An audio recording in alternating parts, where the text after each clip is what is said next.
Welcome back to the Takeoff, guys. As you can see, we're in a brand new studio with our special guest here today, Kieza from Merch Masters. To be honest, why I wanted to actually get you today was because you're in the type of industry that I've always had an interest in. So you're in merchandising, you are in clothing, and I thought that I want you to bring some gems. So how are you doing today, bro? Yeah, sure. No, I'm doing good, man. I'm doing really good. It's a sunny day today. You know. Awesome. So, as you know, if you've listened to the podcast before, I always ask our guests a random question. Sure. So, what is your worst financial mistake? Worst financial mistake? I think there's got to be hiring too many people in my first business. That's interesting. Yeah. So, what was that about? Can you explain a little bit more? Because it started to grow. So, at the time, I was 23, and I went from doing I was. To give you context, I was a part-time master's student. In Leicester. Okay. Wow. So I was a part-time master's student. I had a similar business to what I have now, but a different name, different branding. I was doing my master's part-time. Yeah. I had 2 part-time jobs, which I subsequently let go of, and the business went from doing £3,500 in revenue average to 10 grand. Wow. In 1 month, and it stayed there. I was like, how the hell am I going to maintain this level of work and study? And I had to, obviously the business's revenue went up, so I had to let go of the jobs. I couldn't work there anymore, which was kind of a good thing. So I thought, all right, cool, let me hire a team, let me get people together, this, that, and the other. And bought a load of equipment as well. So I borrowed some money to buy 30 grand worth of equipment to put in this studio, in this office/studio space in Leicester. I hired a bunch of people, large capital outlay. Our biggest client that even got me to that 10 grand point left. Wow. So I'm left with employees on the payroll. Got to finish studying my master's. Got to train up this team. Get new clients to make up for the shortfall. Yeah, man. Horrible time. That's insane. That's absolutely insane. You're doing your master's while this was happening. Yeah, I was doing it at the same time. That is wow. At 23. Yeah. That's insane. You know what? The fact that you said that was your worst financial mistake, I feel like that's quite unique because it's one of those sort of situations where I feel like it sort of had to happen. What would you have done in another situation? What would you have done today now that you're more experienced? I suppose I'm kind of doing it. I'm just keeping a better eye on the numbers of the business and using the numbers to make more sound decisions. So I've got a team now. There's 5 of us plus part-time contract workers, etc. And we have pretty good cash flow and our services are profitable. I just have a better handle on the business overall to make those decisions about how to hire people and also training them people up properly. So I've got pretty good systems to train people up on, training them up properly, making sure that they've got all the tools they need to get the job done. So I just have much more experience in that now than I did back then, which makes it a lot easier and more manageable. But also, when you can see your team's performance and you can attribute it to some sort of number or metric, it makes it easier to actually identify whether someone or something is harming your bottom line or helping it. Okay. So wow. Got a bit more control over that now. Wow. So you gave us a little bit of a glimpse in the day-to-day, but what is your actual day-to-day life of Kieza? Oh man, to be honest with you, at this point, it's pretty boring. I usually wake up maybe 6:30, 7 o'clock. Okay. Shower, coffee, breakfast, some vibes, jump on the emails, check what's the priority. I try and get all my frogs out the way in the morning. So all the stuff that's I really don't want to do it, so I might as well do it now. I try and get all those out in the morning. And then giving people quotes, responding to any queries or anything that comes up, calling up suppliers during the day. So just making sure that the ship is sailing smoothly during the day. There's some days where I'm not actually doing much because there's the team's kind of got everything. I'm just checking with people and I feel like I'm annoying them because I'm like, we've got it. So when things are pretty smooth, everyone's kind of like, no, we got it. And I'm a bit redundant right now. But when I'm not having to do anything that's kind of hands-on, day-to-day operations in the business, I'm planning and strategizing. I'm thinking about how can I get the business from where we are today to that next point. Whether that is, you know, a certain level of sales or revenue, whether that's creating a new offer, or I'm always spending as much time as I possibly can thinking about how can I scale the business and how can I create an infrastructure that allows the business to scale without breaking it along the way. So yeah, using my brain quite a lot. But yeah, I even like we've got a print studio and a design studio. Okay. I only really go there when I'm like filming content, or if I've actually got appointments booked there. So sometimes I have people that book in meetings that come and see me and the team and see our products and stuff like that. So like, I had one of those today. Okay.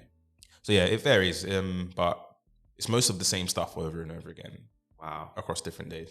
Okay, and you find that boring now that you scaled, because a lot of people will feel like that's the life. I'm not having to do all the groundwork anymore, and my team's doing it, and I just need to think about how to move us forward. It's not boring in a bad way. It's like, it's weird. Like probably within the last 2 years, I've got to a point where I'm basically like, I basically work officially 9 to 5 hours like anyone else would. Okay. Which is good because it wasn't always like that. Yeah. Before it was like staying up till 11:30 p.m. at WeWork, banging stuff out, like just burning in midnight oil. So there's a lot less of that required now, which is actually great.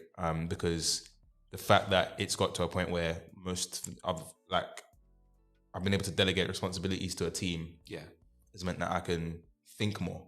Okay, which for me is great because space to think is extremely important. I think as an entrepreneur. So yeah, whilst it's kind of like, I say boring, it's not even that it's a bad thing or anything. It's just it right now it kind of works. What we're doing works, and that's great.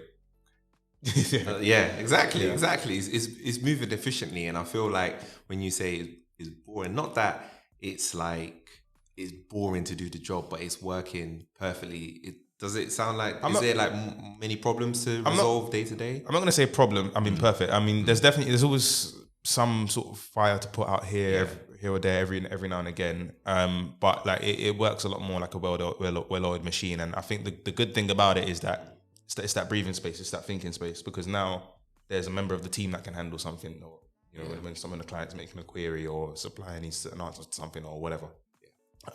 Before it was literally me doing everything, and now there's 5 other people who do the stuff I used to do everything for. So yeah, it's just different, I guess. It's different. It's a lot different. But the thing is, when I think with the point I'm at now, where there's a less of the work for me to do, the only thing left to think about is growth and efficiency. Okay. Yeah. So when I find myself those days where I'm like, oh, what do I do now? Literally, I had that fairly recently. I was like, well, the only logical thing to do is growth. Like, it's, you know, how do I get more customers, better customers, higher paying customers that'll stay longer? How do I give the team more support? How do I, you know, make this system of reporting more efficient? That just fix things in the business that need fixing to prime us for growth. So yeah, on days where there's not much to do operationally, there's all the thinking stuff to do, which is actually where I like to live. I like to do that more than anything. So yeah, I do remember you talking about that operationally, and I feel like we'll touch on that a bit. Just going back a bit to when you started, your journey started at about around 16 from what you were saying on your Instagram. I always like to research my guests. So you got into textiles at that point. What was it about that grabbed you? Like, how did you get into that? Was that by mistake? Was it just that you always had a love for design? Bit of both. I was always into art and design when I was a little kid. When I was like 3 years old, my older brother used to play Sonic the Hedgehog on Mega Drive. And I was obsessed with it. He had the comic books. I was obsessed. I tried to draw them, and I got really good at drawing them. And then Dragon Ball Z came out, and I got really good at drawing that. And I was just always into art, and loads of creative stuff. I used to be into music when I was younger, but I was also really gifted academically. So when I got to 16, it was a mixture of like wanting to be self-sufficient, just as an individual. Like, so I started to, as soon as I finished school, I started to look for jobs, hand out my CV, etc. Quickly found out how hard that is, because, you know, the whole feedback, no experience, so no job, no experience, like that, all that stuff. I was like, what the hell am I going to do? I'm going to take a skill that I have. I started to learn about entrepreneurship at the same time. I started to like read books, and there's a few older people around me who are into entrepreneurship. They were giving me books to read and seminars. So I started to go. I was that weird kid who was in like seminars with 27-year-olds when I was 16. And like I'll be there in my bright blue hoodie from Foot Locker and my badly fitting combat jeans. And I'll just learn. I'll just go and be around these people and learn from them. I'd pay to go to seminars and buy books and read them. And I thought, okay, well, if no one's going to hire me, I'm going to learn a skill and create a product and earn money for myself. Because, I wasn't born with any sort of silver spoon in my mouth. And I quickly figured out that, I didn't really feel comfortable asking my family for support because they didn't have it like that. But I was confident that I could learn skills and trade them for money. Okay. So I've done that. And then I joined a youth social enterprise called Hustlebucks when I was 16. So going into college, I went to study art and design. And here they had iMac computers with all the Adobe software on it, and they were like printing T-shirts and stuff. They were designing a printer and T-shirts. So I just got stuck in. I got stuck right into it. Learn how to use Adobe Illustrator and all the equipment whilst I was between going college where I was doing that and 198 or Hustlebucks where I was doing the same thing. Okay. I was just like obsessed. Like I was one of those people that if I find something I like, I'm going to do it for 12 hours straight. Okay. So I would go from college to this place after school, jump on their computers, design my own T-shirts. When I first learned how to design my own T-shirts, I taught myself how to print the T-shirts. I started to sell those products. I was also offering design and illustration. So I was doing like digital illustrations for people where I'd take like a picture of someone and I'd do like a vector. So they would cartoonize it, as people call it. And I'd charge people for that. I was just hustling, man. I was just finding whatever skills I could get, stacking whatever skills I could get and just flogging them. And then I landed on printing T-shirts because I figured when you're trying to sell design or illustration to a bunch of other young people who also ain't really got money for that, it's long. Yeah. Doing mixtape covers and leaflets and flyers, it was just alright. But if I sell you a physical product, there's not that much room for negotiation because I have to sell you the product for more than it cost me to make. Yeah. And then when you need 25 T-shirts ordered that I need to custom print for you, there's no way you're going to get me to try and do that for free, no matter how young I am. So I learned these skills and I landed on that. And, I just became known for that.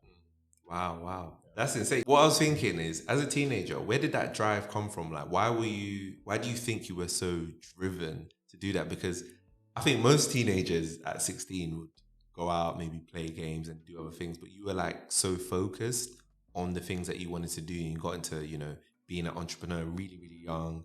Like, as you were saying, you were like 27-year-olds, from a young age. So where did that drive come from? I think there's a few things. I think looking at my family situation, not that it was like terrible, like, I wasn't like wasn't starving half to death or anything, but I looked at my family and I was just like, no one here can, like, as much as there's people in my family that love me and want to support me, they just can't. Yeah. So it's really up to me. I realized really, really early, like, if I'm going to make anything of myself in life, it's really down to me. No one's like, if I had it, I would. Sometimes people say stuff like that to me. I'm like, respectfully, you just can't help me. So I'm going to help myself. And I realized very early that I have to do this for myself. Because ultimately, the end goal is to be in a position in life where I can support my family and my loved ones and provide opportunities and care and whatever. And I've always, from a young age, I always thought about the future, way ahead into the future. I thought about my future kids and everything when I was 14. Like, I was already thinking about all of this really, really young. Oh my God. So, when I looked at what I was born into and where I grew up in South London, Deptford, statistically, I shouldn't be doing too well in life where I came from. But I just figured, look, I have this opportunity to get involved in a trade and develop skills and create a business that's going to enrich me and maybe go further in life. And you only get one life and, we're going to die anyway. So I might as well try and make something of it. Yeah, exactly. That and the fact that I wasn't really like I wasn't a socialite like that. I wasn't like overly popular where everyone wanted to have me at all the parties and this, that and the other. I didn't like, by the time I was 16, I didn't have that many friends. I I had like friends, but I was more interested in doing work and creating things than partying and all the fun stuff that young people like to do. Because I just always thought, you can do all that later, man. Yeah, true. You can do all that later. I always thought never like gonna go anywhere. It's not going anywhere. And in fact, it's probably better when you're older. So it's like, if I start preparing now as a youngster, and the thing is, when you're young as well, you can play the young people card. People want to see you win. When you're a 16-year-old starting your business, older people will, do you know what? There's probably a bunch of people that bought my t-shirts that I designed that really didn't like them. But off the back of like, right, this kid's got hustle. Yeah. It's, man, £10, whatever. Yeah. What's £10 to a 30-year-old who wants to see a 17-year-old win, you know? Yeah. I thought there was no better time to start than now. I have no responsibilities. I have little to no risk. I can afford to fail. I can afford to get things wrong. I'll have grace if I get things wrong this early. And you know, the life of like partying, enjoyment, etc., that I wasn't really that interested in at the time. It's not going anywhere. It's always going to be there. So I think for me, it was that urgent. I had urgency very, very early because I knew how quick life goes and time goes. And I knew that I wanted to be in a position by, you know, a certain age in my 30s, my 40s, where I'm not worried about anything. I'm not worried about surviving or paying this fee or that bill or whatever. I'm not, you know, I'm in a position where I'm highly sought after as an individual. I really wanted that very early on. And I knew that the best time to start wasn't when I was like done with my degree, and it was now. It was that point. It was at that age. Okay, wow. You're a wise teenager. For real, no, you're a really wise teenager, because I don't think most teenagers will like think of the future that far ahead. And you're actually right. I feel like, especially even why I do this, because I want to help the generation after me. And I think you're right. You do get a bit of that grace. You started early. You can afford to make mistakes. Got no sort of dependencies. And you can just take all the risk in the world, really, really and truly, to do different things. So I wanted to go back to when you did actually take a risk. So you talked about starting your own business in university. Why did you consider it a failure? I know that you talked about, you know, one of your clients pulling out, but is that the reason? No, that was the beginning of the end of that. Okay. That was the beginning of the end, man. The subsequent year, like, that's when that business really just crumbled. I couldn't pay the bills. I had to move out the office. I was homeless for like a month. Okay, wow. I found out I was going to be a dad. It was just everything. Everything was just going. Creditors, yo, where's the money?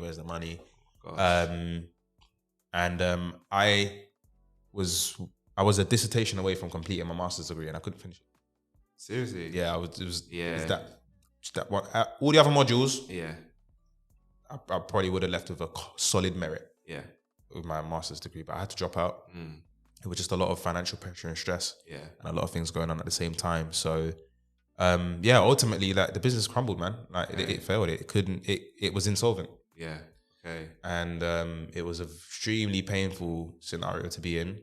And you know, you end up in a situation like that, and you look left and look right, and there's like, again, like, even the people that want to help you can't help you. Yeah. And some relationships get damaged, or man, that was definitely one of the most painful periods in my career as an entrepreneur.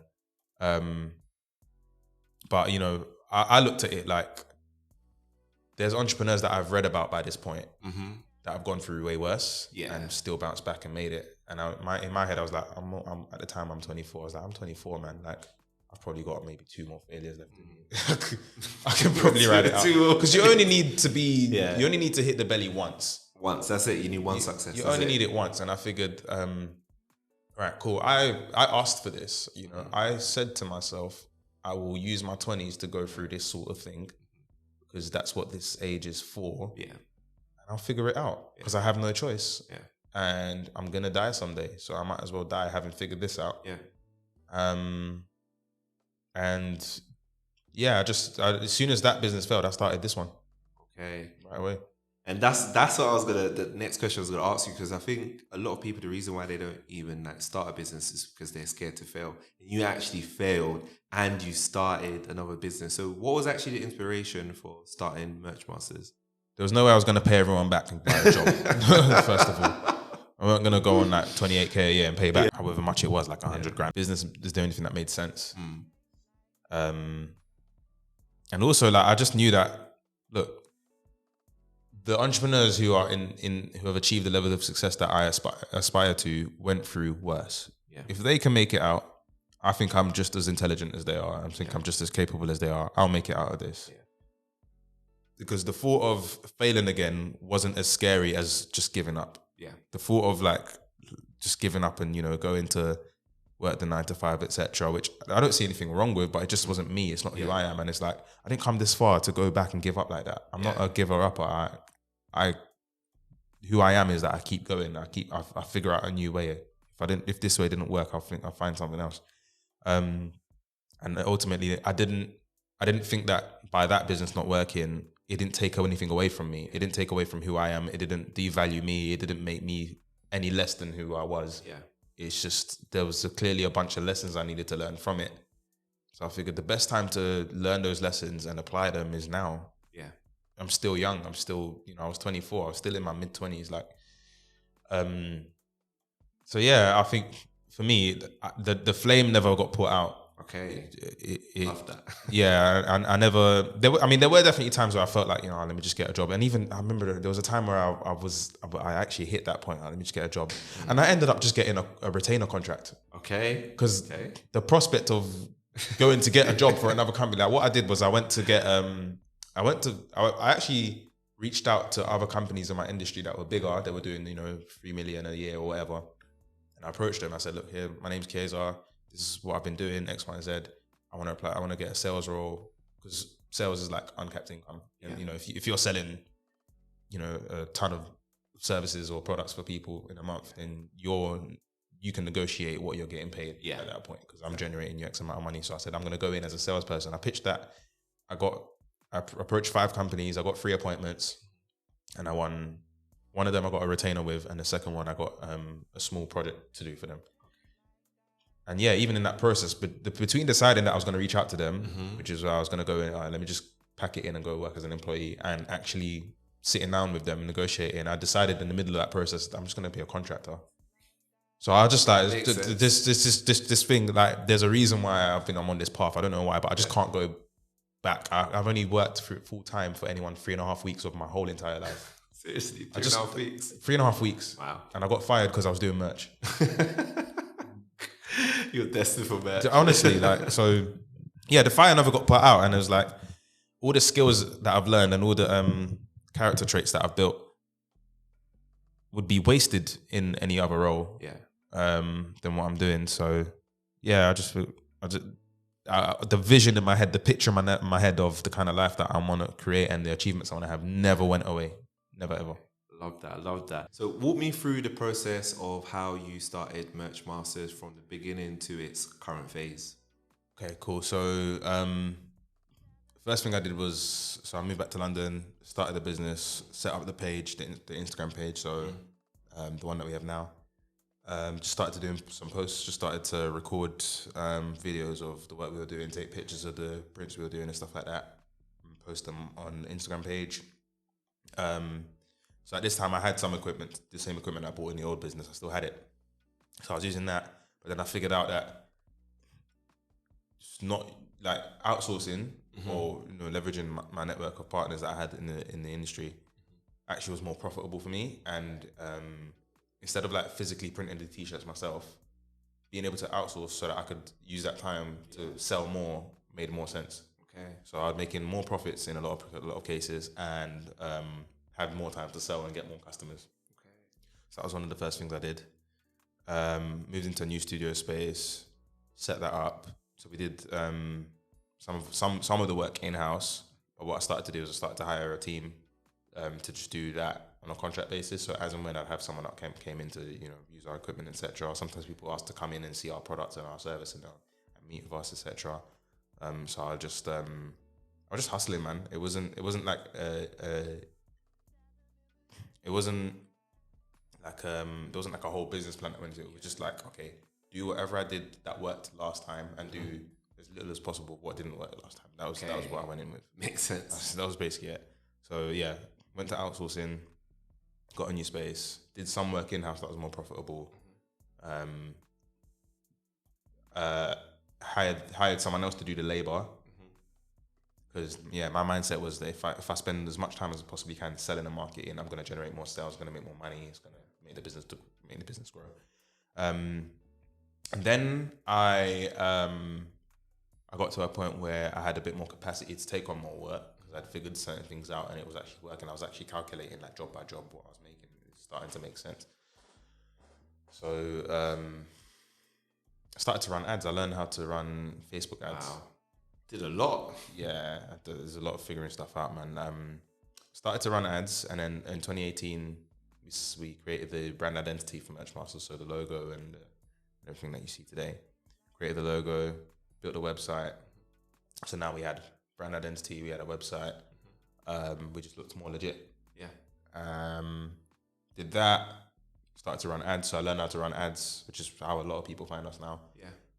So all I did was I looked at the most popular content on our page and I just boosted that to a specific audience. So I made a profile of people who were, clothing brand owners. So they were a certain age, they had these interests, fashion, streetwear, photography, whatever. And I just thought, you know what, let me take the plunge. I'd never done it before, but I'd come across some content online that was showing me how to run ads, and I bought a course on it as well. And I said, all right, cool, this should make sense. If I advertise my best performing content to more of whoever's the kind of people that need what I do, I should make money off this, right? So I did it, and I was just dipping my toe in a little bit, and it was kind of working. I remember I did a piece of content. I just did a video like, hey, here we are in the studio. We're real people. Come down, have a chat with us. Like the next day or two, a guy drove up from Brighton, Really? £300 cash in my hand. Wow. Like just off content and just maybe like boosting a few ads, I just made the cash back. Wow. Okay, cool. This is interesting. And then eventually I got to a point where I left the studio that I was in. So 2018, I left the studio and sold all my equipment. People thought I was giving up or quitting. Okay, so why are you selling your equipment for? I was like, I don't need it because it's distracting and it's incurring costs by way of operating costs, rent and stuff like that. So I just went back to the drawing board, went remote, became a middleman. Okay. And put the majority of my time and effort into selling and marketing the business. Okay. So selling our products and services, marketing the business. Because again, my mindset was, if the business is going to grow, it needs more sales. If I'm doing service delivery, I am not selling. I'm the only person that sells for the business. Let me focus on sales and marketing, and my service delivery is going to be the management of the projects. So probably towards the end of 2018. So at this point, I was probably gliding around like the £10,000 a month mark, around give or take. Did a little stint at this other company, about 3 months retainer there. Didn't really work out. Wasn't a good fit. And then coming towards the end of 2018, I said, all right, cool. I'm gonna go all in. Yeah, all in now. I'd sold my equipment, but I had a customer base. I had a brand identity. I had a website. I had my price list. I had everything I needed. To make it work. So I said, I'm just gonna go all in. So I remember I took like a week break in October that year and went straight in, started to run ads again, put a heavier budget on it. It worked. Okay. So probably that year, October, we made like 15 grand that month. Wow. And it was, at the time, it was literally like just me. I was just this kid in my mum's bedroom. Insane. And then January 2019, record month. So I ran a bunch of ads right through October, November, December that year. And then had Christmas break off. Came back 2019, January. That month, record month, we did about 25 grand. Wow. I say it was still me. It was still me on my own. On your own? All of that, you generated that much? Wow, 25 grand. So running ads, bunch of inquiries that I caught up with over Christmas, came in, sprang it out. 25 grand. I even did a tweet and it went viral. And someone even commented on the tweet, the tax man's gonna come and eat the whole thing. But it doesn't quite work like that in a limited company, but we won't go into all that.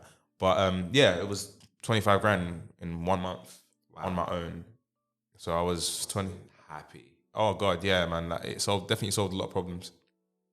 And it validated the business for me. So, okay, cool. There's obviously a market here. There's something I'm doing right. To go from where I was a year before that, like literally like pretty much rock bottom, into, you know, okay, cool, the business is generating cash flow, my sales are profitable, I have a good system going on here, I have a system for acquiring new clients, I have a system for pricing my jobs, for offering my services, etc. So it's like, okay, cool, this is good. So coming into February that year, I figured that, okay, the problem with this is not sustainable. For me to be marketer, salesperson, and delivering the services, and then doing, you know, I had an accountant and bookkeeper at the time, but doing that as well. It was just a lot of different jobs I was doing, and obviously I saw that it wasn't scalable. The more jobs I took on, the less I could give attention to those clients, because, you know, obviously you hit a point where it's like there's only so much of a quality service you can give to so many people before you start spreading yourself too thin. So come February that year, I started hiring people. So I had two people. I had someone who became like a production manager, and then someone who became like a salesperson. But their roles were kind of similar, really. I hadn't really figured out what jobs I needed in the business by this point. I just knew that I needed help. You just needed some sort of help. Yeah. And in my head, it was like, all right, cool. If I know that I spend this much on ads and I get this much money, in theory, I should get these two people to help me to take off some stress, so that I can focus on growing a business. Yeah. So I had those people on, and we kind of stayed around that point. We probably made about 220,000 in sales that year. That's good. That's really good for first year, effectively. Yeah. Yeah. Well, that was kind of the second year, 2019. But yeah, it was good, you know, to go from like flat broke on my face in my mum's house to turned it around just like that. It's not bad, and obviously that's the first time I had made such a large amount of money in a year, and I didn't even really realize it until the end of the year. I was like, oh, okay, well, count back, we've done all right, you know, 220 in a year. You know, paying people salaries, and I was still completely remote at this point as well. I didn't have an office yet. I didn't have that, because remember, I got rid of all my equipment. So yeah, throughout that year, it was just a case of figuring things out. The highest month we did that year was like 55 grand. Wow. And it was because one client came through and just their order was like 32k in one go, and they just paid it up front. And I was like, okay, this is it.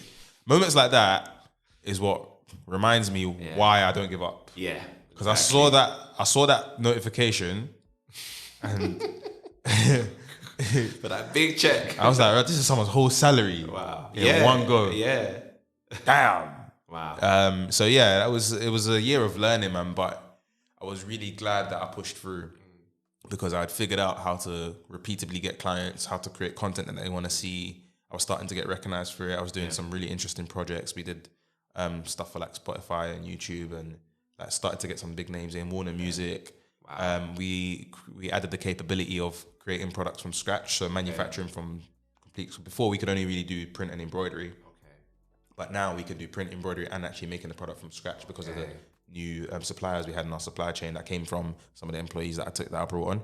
So I was able to say yes to more projects as time went on. I think that contributed to, like, even one of the reasons we got that job that was like 32 grand was because we were the only company they spoke to that could do everything they wanted. Okay, so they needed the end-to-end, basically. Okay. So this is where the one-stop shop proposition started to come in, because now you can come to us and get any product you want.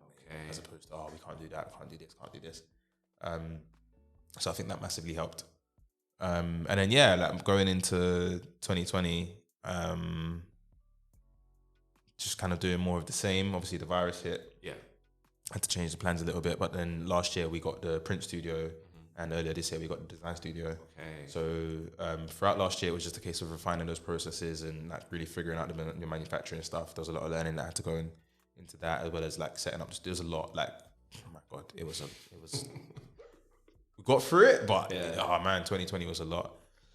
Coming into this year, refining different things like payment terms and pricing policy, and which suppliers we use for this and that, and obviously we had the studio by now as well, so you know which jobs we send to the studio, which jobs we do out. Hiring people for the studio. I hired someone who's actually a friend of mine to run my studio last year. His work anniversary is the other day, actually. You should get him a cake. Did you get him a cake? No, I probably should. Might be a day. I'm not a HR person. I need someone to do that stuff for me. But he came in, and then he ran the studio, and everyone that works at the studio, he hired them, not me. So that was another good thing. It was like, starting to hire the right people. Exactly. Yeah. And hiring, I can't stress how important it is to get clear on what jobs you need done. Get good at writing job descriptions. Like I got a format that I do it in. Okay. So it's like anyone who's looking at it knows exactly what they're doing. Okay. What's expected of them. And he came in, he ran the studio, he hired the casual workers and the assistants there. Then he got promoted to production manager. Then he's one of his assistants to run the studio. Okay. Wow. So it was just like, and he was running that, and I was barely there. So I set up the studio and I wasn't there no more. And this was in the height of COVID. Wow. So 2019 we hit those numbers. 2020 similar sort of thing, but we bought stuff in house. This year we've introduced our design services. So now we do consulting as well. So people would always ask, "Oh, can I come down and meet the founder or meet the team and see the fabrics?" And people always want a field trip. They want to. I don't know if it's because they want to come and see me because of my videos. Yeah, why not, right? I've been told this, innit? And I'm just like, I'm just a guy. Like, but like people come. Like, I had someone come from Liverpool today. Wow. I've had people come from Bournemouth. I've had people come from all different cities across the UK That's to come insane. and have consultations with us and look at our products and meet the team and things like that. I noticed that was really important to people. So, I wanted to do it in 2019, but I managed to get that started in last year. So now we do our consulting service, which me and the team can do. We also do like what we call design consultations, where we can sit down with people and design their stuff on the spot. Okay. Because that's another thing that we noticed, that people are trying to go into manufacturing, but the designs aren't ready. So Okay. it was a process of like just everything I've described, but also learning what is it that customers actually need. Some of which they know they need, some of which they don't know they need, and then offering them that. Yeah. So, sometimes people want to actually come and sit down and, look you in the eyes before they spend, $7,000 with you. Yeah. Which is fair enough, you know. So as long as you pay the consultation fee, I'm cool. I don't mind. Started offering that. Offer design services. We actually just formalized our design services, or we packaged them up in a certain kind of way just recently as well to make it more accessible for people. And we do our print, embroidery, and manufacturing service. Quite a fair bit of it we do in house. Now there's a team of 5. So that's kind of the order it went in, actually. Okay, wow, that's fantastic. The first thing I'm thinking is, if I wanted to get a t-shirt done for Savvy Wallet, what's the exact process? So would I obviously do a consultation with your team? And then we looking at design first. We would want to understand what sort of designs. Do I want a t-shirt? Do I want a cap? Yeah. Do I want anything else? If you just want like a few t-shirts with your logo on it, just send us the logo, like fill out an inquiry form, show us what the logo looks like and describe what you want. Okay. Obviously we have like minimum orders and stuff like that. So our minimum order is like 25 for most products, 30 for embroidery. And if you're manufacturing bespoke, it's 50. Okay. But you need to have like more detailed designs for that. But whatever you want, just show us what you've got and describe what it is you want. We'll take a look and then we'll advise you from there. Because it's not necessary for everyone to come and have a consultation first. You don't need that. Like, you don't need to spend the money to sit down for an hour if you're doing something that's relatively straightforward. Yeah. I just say, just show us what you're working with. Okay, cool. Because I'm definitely gonna think about doing that in the future. I do want to definitely do merchandise, and I always wanted to understand what the actual process to doing it was, because sometimes I think for a lot of people it seems a lot more. Not to say that it's not difficult, but with what merch masters do, I feel like you handhold your customers through the whole entire process, which is why they're probably coming to you, which is why you're getting that rapport, and which is why you're growing, and which is why you got 32K just all like that, right? Yeah, more orders like that, please. What I've realized, I've been doing this for 12 years now, and I've spoken to a lot of people. I've done work for a lot of people, and ultimately, what it comes down to is that there's a huge gap in knowledge between coming up with a concept for any sort of clothing product or merchandise you want to do and actually executing it and selling it. Yeah. That gap between coming up with the idea and making it a live product that you can sell, huge. Yeah. And the vast majority of people don't know what they're doing. Not because they're stupid or anything. Like it's not that. It's like there's a lot of things that if I had to learn to do it from scratch, it will go way over my head as well. Yeah. So what we figured is that our approach is, people don't come to us to print shirts or to make sweaters or to make caps. That's not actually what you're coming to us for. You're coming to us because what we do is a crucial part in your business existing. If you don't have a physical product that you're able to sell to people, you have no business because people can't buy anything from you. Yeah. So what people really need is the hand-holding, is the, sort of us doing it with them so that they can lean on our expertise, knowledge, So that's where we're kind of making the shift from just the print embroidery to the end-to-end consultancy, along with the design and business services, I guess. So like, actually working with people to create a dashboard and track their metrics and stuff like that. Because that's what people are really after. You don't just want a good quality product made on time. Yeah. You want to know that there's a team that you're working with that's got your back. That you can ask questions to, and that's got the solution to whatever problem you're going to have in this business, especially if you need to. So yeah, that's the direction we're going on. That we think there's a lot more value in that, and we get to print some cool shirts every now and again too. Yeah, you must work with some cool people. To be honest, it must be so fun because you're getting to work with so many different people, design so many different things. I can see that excitement definitely. Yeah. In terms of your motivation, how do you motivate yourself to get up in the morning and continue to work, especially at the time where you were starting Merch Masters just before your other business didn't go so well? How did you keep yourself motivated? I don't really think of it like that. Because what else am I gonna do? Yeah, really, like the same way people are motivated to go to a job every day is how I'm motivated to do it. Like, it's a duty. Yeah, I have to fulfill it. I've made promises. I've made commitments. I've made commitments to myself. And I really do believe that through doing this business, I'm going to attain and achieve all the things that I've set out to from an early age. So yeah, I don't really look at it like there's an option. There's no, I don't know. I don't really get that, man. I don't need to be motivated. Yeah, okay, that's interesting. I don't think I operate like that. That's an interesting point of view. Yeah, because it's the desire's already there and the proof is already there, and it's got this far. Like there's a bunch of evidence that shows me that continuing to move forward in this makes sense. And the grass isn't always necessarily greener on the other side anyway. So if I was to fall off and not want to do it, not be motivated to do it anymore, and I feel I'm gonna go do this other thing, I'm just gonna encounter a whole bunch of other problems that I haven't solved yet. I've solved a lot of problems over here. I haven't solved a whole bunch of problems somewhere else. So it's I don't think it's really motivation that I need. I just know that there's not a problem that I encounter that can't be solved in some way at some point in time. And I'm still relatively young, so I'll just keep going until I figure them out. Yeah, because I've done a decent job so far, at least I'd say. But yeah. And the other thing as well, look, I'm not gonna lie, I'll be straight up. I want to be rich. I want to be wealthy. Okay, love that. So this for me is the quickest path to that, because it's the thing that I'm most knowledgeable in, most skilled in, most experienced in, most credible in so far. And in fact, I feel grateful for the position. So, there's definitely moments where I feel like, oh, this is long. But I would be feeling worse than that anywhere else. Yeah, true. I'd rather this poison than any other poison on offer right now. Yeah, it's like we were saying, it's like almost picking your poison, right? At the end of the day, you're gonna have your problems anywhere, right? It's not like with a 9 to 5, you don't work, you're still working. Yeah. Right? So you still have to have some level of motivation.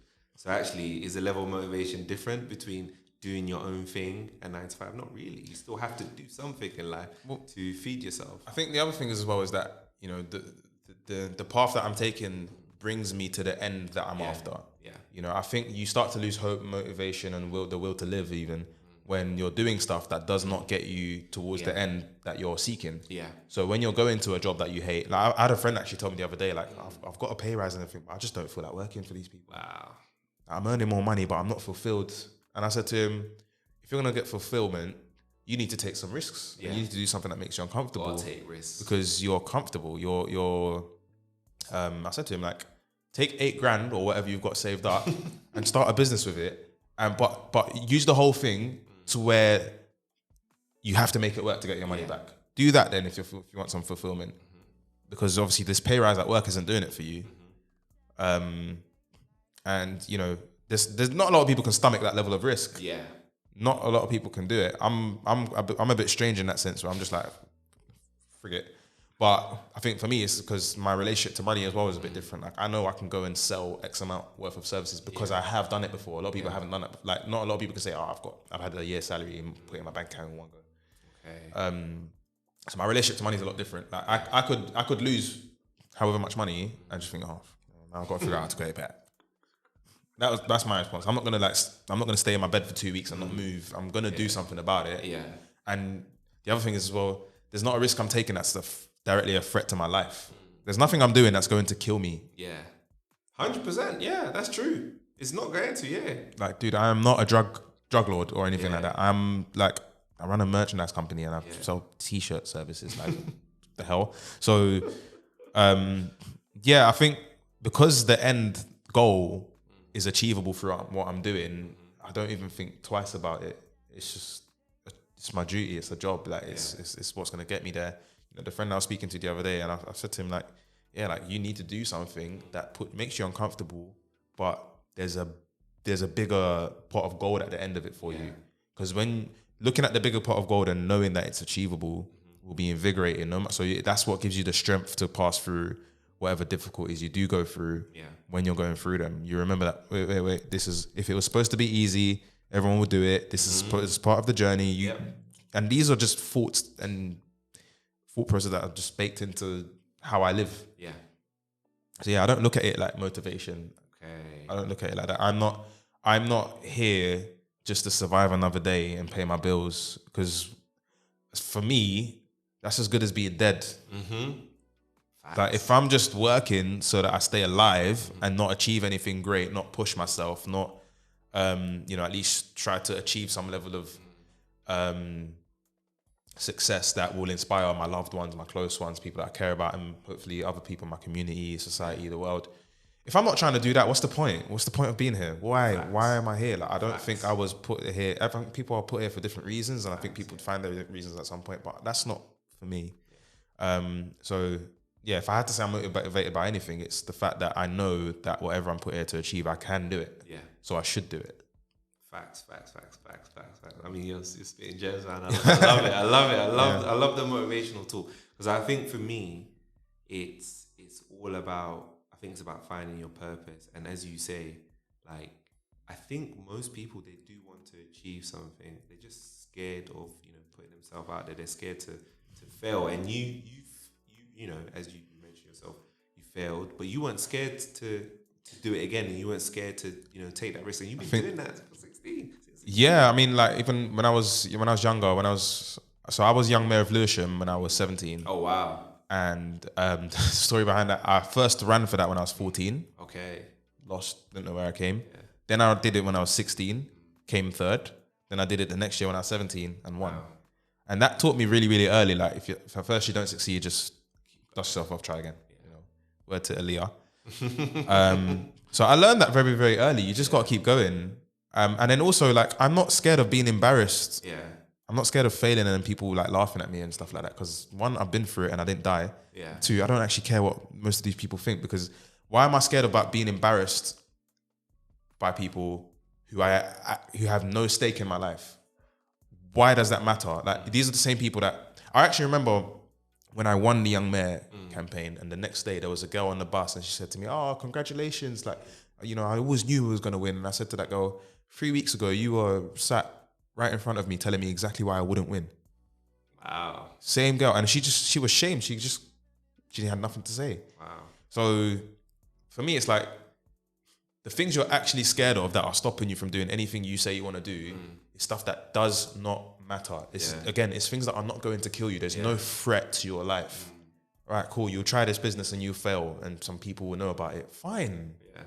Like, it's true. Dude, it's true. Like, the people that, again, I mentioned this earlier, the people that have achieved the things I want to achieve in business have went through way more embarrassing failures than I've gone through. Donald Trump lost $2 billion, man. Yeah. I've not lost that much money.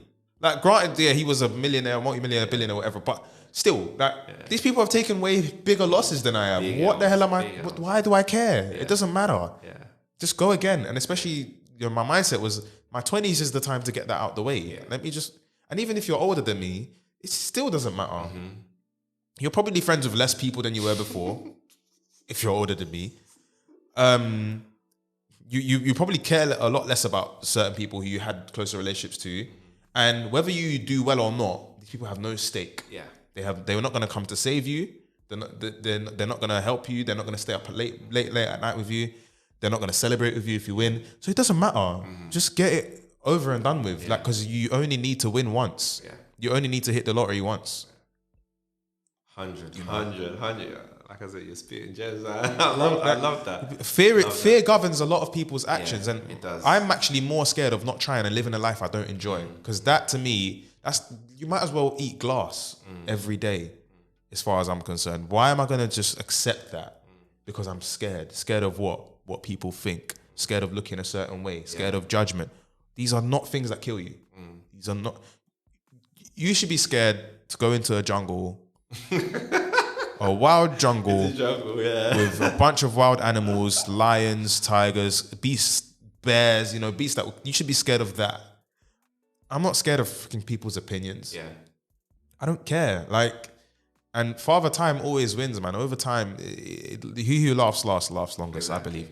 I believe. But yeah, I just really don't care. And I think that's the best way to be sometimes, because I feel like when a lot of people don't think like that, they live a life of regret.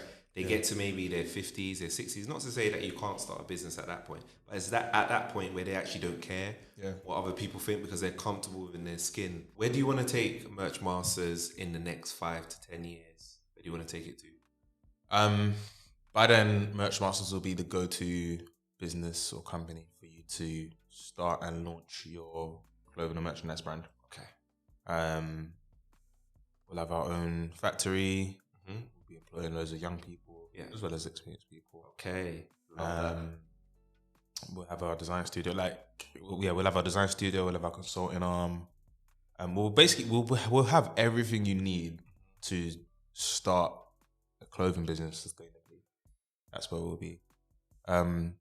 Hopefully in the 8 figures, so lovely, tens of millions plus.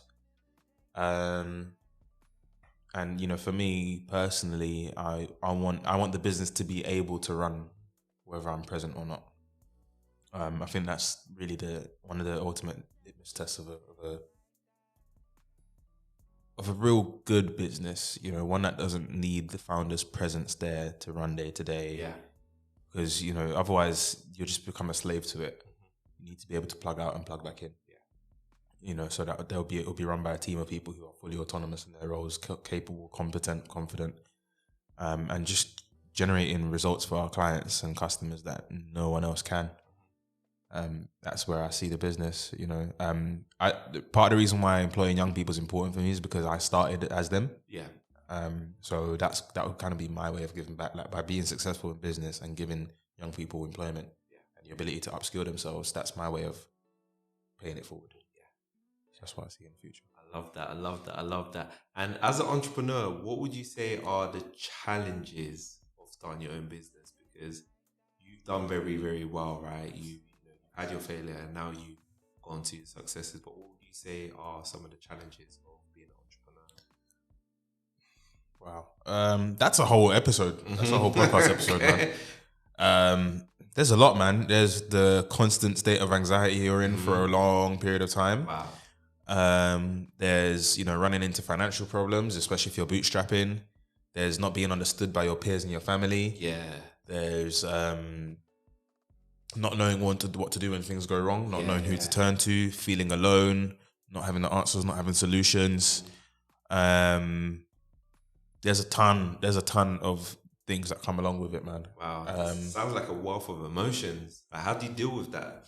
It's a roller coaster. I think you just have to be strong and have thick skin. You just have to not give up and understand that anytime there's a mistake that's been made or something that's gone wrong, there is a solution to the problem somewhere. A lot of the stuff you're going to go through is just problems that need to be solved. Yeah. And also, in order for your business to grow, it's weird, you need to kind of let go of control. Yeah. So learning how to work with people and collaborate with people, learning how to, hire people, get contractors on, hire experts, don't be afraid to invest in that as well. Yeah. Develop a good relationship with money, because you're going to have to invest in things in your business where you have to put the money down first before you see the return. And that's very uncomfortable, especially if you come from a background where you're not used to money. Like if you come from a background where it's like, I'll turn the lights off and, one piece of meat for every person. If you come from a background like that, where money was treated as very scarce, and you carry that into your business, it's going to reflect in your business. There's someone I was speaking to probably about last week, they asked me how to get a cracked version of a certain kind of software, and I said that attitude cracked still till today, 2021, really. And I said to this person, I said to them, this is why you can't get customers, because the same way you want to beat the system and you know, get access to a product or service that is not rightfully yours because you have to pay for it, that's the same energy you're attracting in your business. Exactly. So there's a lot of things, like there's a lot that you go through as an entrepreneur, and you have to learn, you have to have a thick skin. You have to say to yourself, whatever I'm about to go through is necessary for me to grow into the person who I need to become to run the business that I want to run. And that person, the person who you need to be to have the business you say you want, is not who you are today. Yeah. Otherwise you would have it. Yeah. Yeah, I think that's like a journey, isn't it?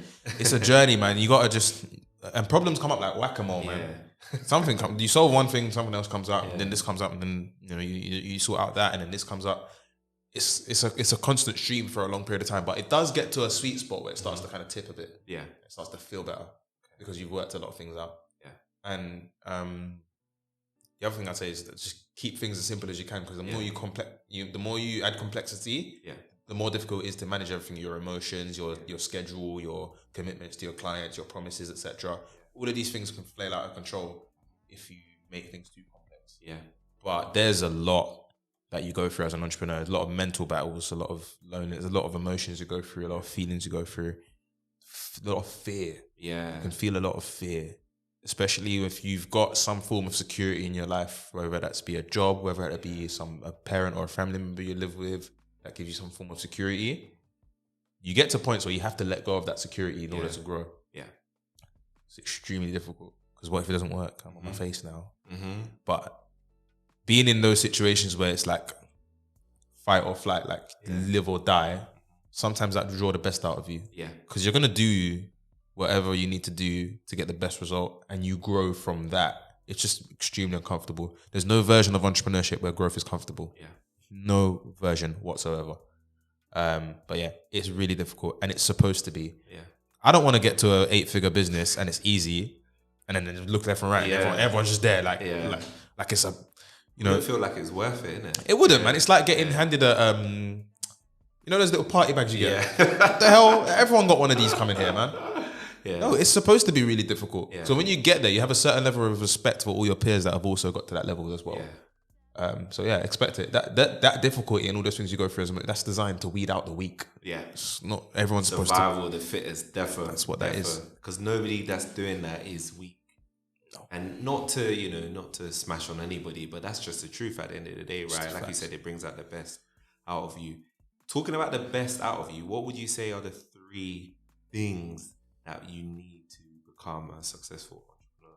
3 things. A clear vision, persistence,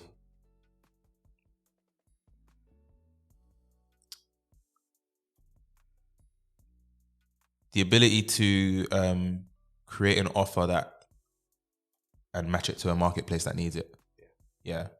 I think those are the 3 things that come to mind when you ask that. That's interesting. I think persistence is really key. Yeah. That really sticks out at me, because I think that through your story, you've definitely shown a lot of persistence. You know, the failure, the reason why I bring that up is because I remember reading somewhere where there was a manager looking at different CVs, and he looked at somebody's CV who had lots of failures, and to him, he said, looked like an S.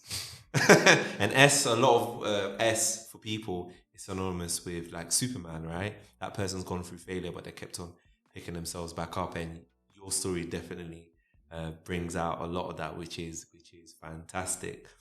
So we're about to round up this episode. Is there any final thoughts that you wanted to present to the listeners today?